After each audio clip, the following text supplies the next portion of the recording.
Lutfi pengemis kaya di Gorontalo viral lagi. Kini ia membuat seorang pemilik warung geram. Dulu, sosok Lutfi geger karena bersaldo 460 juta rupiah. Lantas siapa sebenarnya sosok Lutfi? Dikutip dari Tribun Jatim, sosok Lutfi diketahui bernama asli Lutfi Haryono. Lutfi sendiri kerap kali beraksi dan mudah dijumpai di kawasan Universitas Negeri Gorontalo, hingga pusat perbelanjaan. Lutfi dahulu sempat viral karena memiliki tabungan 460 juta rupiah. Pria berusia sekitar 40 tahun ini berjuluk pengemis kaya Gorontalo. Lutfi sangat mudah dikenali masyarakat Gorontalo terutama di wilayah perkotaan. Ia sering mengenakan kaos oblong dan celana pendek serta sendal jepit. Setiap hari Lutfi mengayuh sepeda ontel. Lutfi sering berhenti di kawasan pertokoan atau lapak UMKM. Tak ayal ia meminta uang atau makanan kepada orang yang tak dikenalinya. "Pak, minta sedekah?"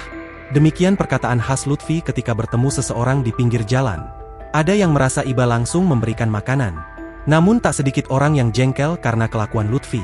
Pasalnya, terkadang Lutfi memaksa jika tidak diberi apa yang diinginkannya. Hal ini membuat Lutfi terkenal di kota Gorontalo. Lutfi Haryono sendiri pernah menghebohkan jagat maya ketika foto saldo miliknya tersebar di media sosial pada 2022.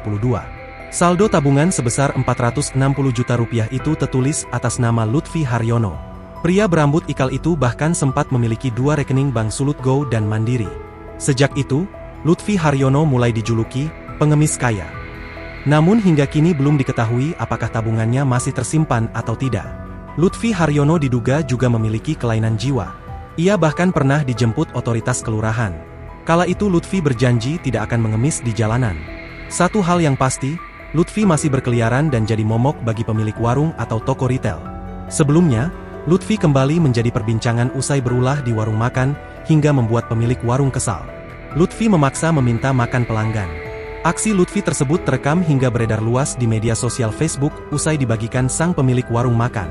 Pemilik warung pun turut kesal terhadap perilaku Lutfi yang semena-mena.